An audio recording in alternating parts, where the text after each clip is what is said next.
Good morning, YouTube, and welcome back to the channel. This is IMAX Sports with another football video, and today I'm going over the Monday night football games, or Monday afternoon and Monday night. This was a very interesting night of football, and we're just going to get right into it. So Chiefs-Bills was the first game at 5 o'clock Eastern time. The Chiefs beat the Bills 26-7 in a 17 in a very close game. The Chiefs had the advantage the entire time, and the Chiefs were up by quite a bit going into the end of the game. I think it was 20-10, and then the Bills ended up scoring a touchdown. It was 23-10. The Bills ended up scoring a touchdown. It was 23-17, and then Kansas City fumbled the ball on their last drive. But then the call got called back because Clyde Edwards was down. And so the Bills never got the ball back, or the Chiefs got the 3 more points. The Bills were down by 2 scores, and it was just enough to stop them from taking the lead.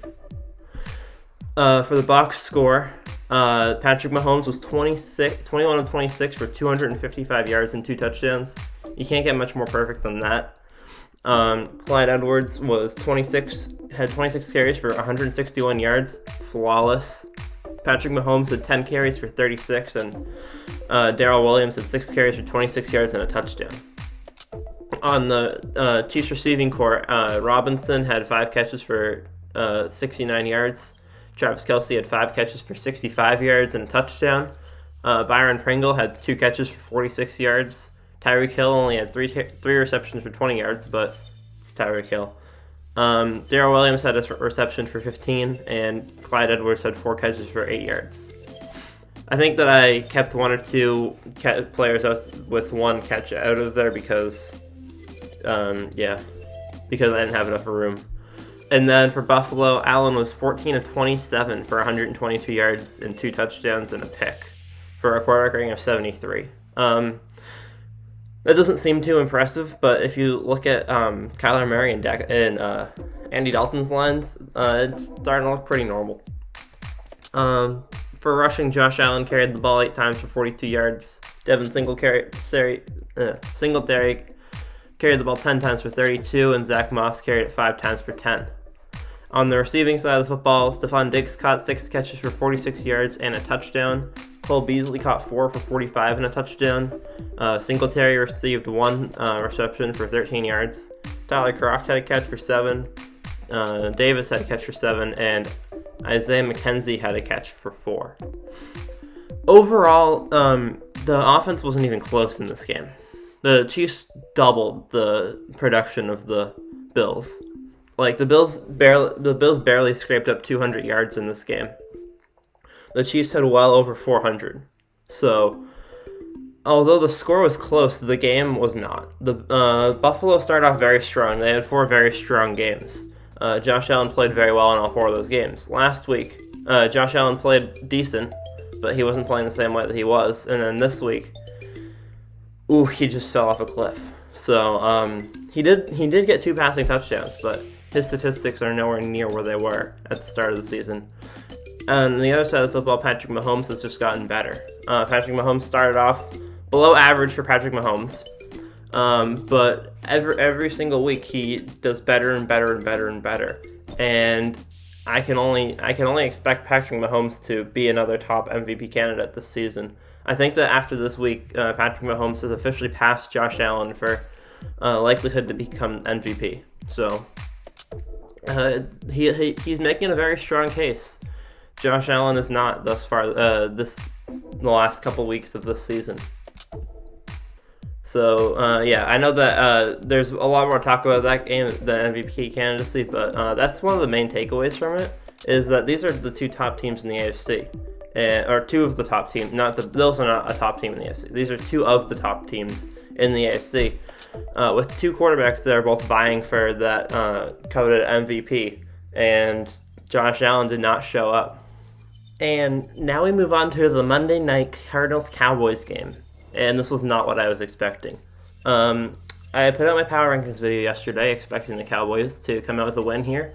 I underrated the Cardinals by a lot, And I thought that the Cowboys would be able to do fine without Dak Prescott because Andy Dalton is a veteran seasoned quarterback, and they have some pretty solid wide receivers. I could not have been more wrong. I mean, this game was sad. I fell asleep when it was 28-3. Actually, after the Cardinals had gotten their fourth turnover of the game. I mean, this was something else. So I amended that in the comments section of my Power Rankings video saying, hey, bump the Cardinals up to 15-14. Dallas is number 22. So, box score. Kyler Murray did not play an impressive game. He was 9 of 24 for 188 yards, 2 touchdowns, and a pick. Quarterback rating of 76.4. Kenyon Drake had carried the team. Well, he didn't carry the team, but he carried the football pretty well. He had 20 carries for 164 yards and 2 touchdowns. Murray had 10 carries for 74 yards and and a touchdown. And Edmonds had 5 carries for 23 yards. Receiving core, Christian Kirk had 2 catches for 86 and 2 touchdowns. Hopkins had 2 catches for 73. Fitzgerald had 3 catches for 22. Edmonds had 1 catch for 6, and Daniels had 1 catch for 1 yard. On the Dallas side of the football, Andy Dalton was 35 of 54 for 266 yards. He had less than 5 yards per attempt. He had 1 touchdown and 2 interceptions for a quarterback rating of 63.4. Rushing the football, Ezekiel Elliott had 12 carries for 49 yards, which is pretty solid day for, only 12 carries. But he had 2 fumbles. So between his 2 fumbles and Andy Dalton's 2 picks, you're not getting anywhere. Tony Pollard had 10 carries for 31, and Dowdle had 3 carries for 13. Amari Cooper had 7 catches for 79 yards and a touchdown. He was the only offensive positive on this team. CeeDee Lamb had 7 catches for 64 yards. Schultz had 4 catches for 35. Elliott had 8 for 31. Michael Gallup had 2 for 23. Brown had 2 for 15, and Wilson had 2 for 10. Overall, Dallas spread the football around. They got it to everyone, but it was not an impressive game. Dallas played awfully, and their defense has given up 40 points a game. I made a video after week 4 saying how this is the worst NFL defense in NFL history. And without Dak Prescott, there's no way this team wins games because they have the worst defense in NFL history. And so unless Andy Dalton can start throwing the football like Dak Prescott, this team is done. And the only reason why they still have a chance at making the playoffs is because they're in the NFC East. So the NFC East, I'm not counting interdivisional games because they're 3-3 with interdivisional games because there have been 3 played. Outside of the division, this division is 2-15-1. The Cowboys have 1 win against the Falcons in a 40-39 game. That would not have happened if Andy Dalton's at quarterback. The Eagles have 1 win against the 49ers the week after Jimmy Garoppolo was injured. And to add on to that, they tied the Bengals. So they're 2-15-1 for a 13% winning percentage as a division against other divisions. I mean, this is not good. The winner of the NFC East is going to have 6 wins. It's going to be the first time in NFL history that a team with 6 wins makes the playoffs. I think the record is 7-9. But this will be a first in NFL history. The 6-win team makes the playoffs by winning a division. So, thank you guys for watching the video. I appreciate all the support. Yesterday, we reached 93 subscribers. So that's incredible. I was not expecting that. If we could get to 100 by the end of this week, that would be insane. So, make sure that you subscribe if you enjoy my content and like the video down below. We want to get these videos to as many people as possible because the more people that see it, the more people subscribe, the more I can do with the channel. So make sure to subscribe. So these Monday night games are very interesting. They're very good games. And well, they weren't really good, but they were very interesting. And it tells us a lot about the 4 teams that just played.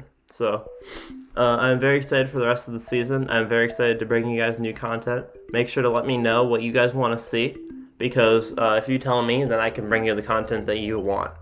I post five or 6 days a week. I think it's been 5 the last 3 weeks, and we've gone up from 26 to 93 subscribers in the past 3 weeks. So I just want to say thank you guys, because that's incredible.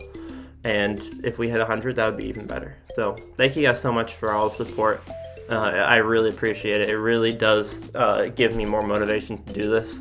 And I will see you guys all in the next video. Peace out.